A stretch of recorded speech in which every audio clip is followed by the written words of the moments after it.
സമസ്തയുമായുള്ള ഭിന്നതയ്ക്കിടെ മുസ്ലിം league സംസ്ഥാന അധ്യക്ഷൻ സാദിഖ് അലി ശിഹാബ് തങ്ങളുടെ സ്നേഹ സദസ് ഇന്ന് കോഴിക്കോട്. സമസ്ത അധ്യക്ഷൻ ജിഫ്രി മുത്തുക്കോയ തങ്ങൾ ഉൾപ്പെടെയുള്ള മത നേതാക്കൾക്കും പരിപാടിയിലേക്ക് ക്ഷണമുണ്ട്. തെലങ്കാന മുഖ്യമന്ത്രി രേവന്ത് റെഡ്ഡി മുഖ്യാതിഥിയാകും.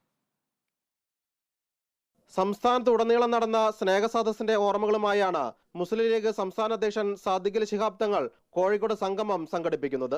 ഈ സ്നേഹ സദസ്സിലൂടെ സംസ്ഥയുമായുള്ള അഭിപ്രായ വ്യത്യാസങ്ങൾ പരിഹരിക്കാൻ കഴിയുമെന്ന പ്രതീക്ഷയിലാണ് ലീഗ് നേതൃത്വം. സംസ്ഥയിലെ എല്ലാവരും ക്ഷണിച്ചിട്ടുണ്ടെന്നും എല്ലാവരും പങ്കെടുക്കുമെന്നും പി.കെ. കുഞ്ഞാലിക്കുട്ടി. ഇതിലെല്ലാവരും സഹകരിക്കുകയാണ്. നാളെ സാദിഖ് അലി ശിഹാബ് തങ്ങൾ ഉള്ള സദസ്സിലെല്ലാവരും ഉണ്ട്.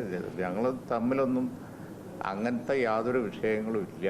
ഇവിടെയും നാളെ എല്ലാവരും വരുന്നുണ്ടായിരുന്നു. സംസ്ഥയുടെ എല്ലാ നേതാക്കളും ക്ഷണിക്കപ്പെട്ടിട്ടുണ്ട്. അവരൊക്കെ ഇവിടെ ഉണ്ടാവും. സുപ്രഭാതം ഗൾഫ് ഫെഡറേഷന്റെ ഉദ്ഘാടന ചടങ്ങിൽ നിന്ന് പാണക്കാട് സാദിഖ് അലി ശിഹാബ് തങ്ങളും പി.കെ. കുഞ്ഞാലിക്കുട്ടിയും വിട്ടുനിന്നത് ചർച്ചയായിരുന്നു.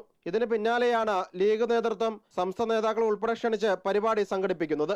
റിപ്പോർട്ടർ, കോഴിക്കോട്.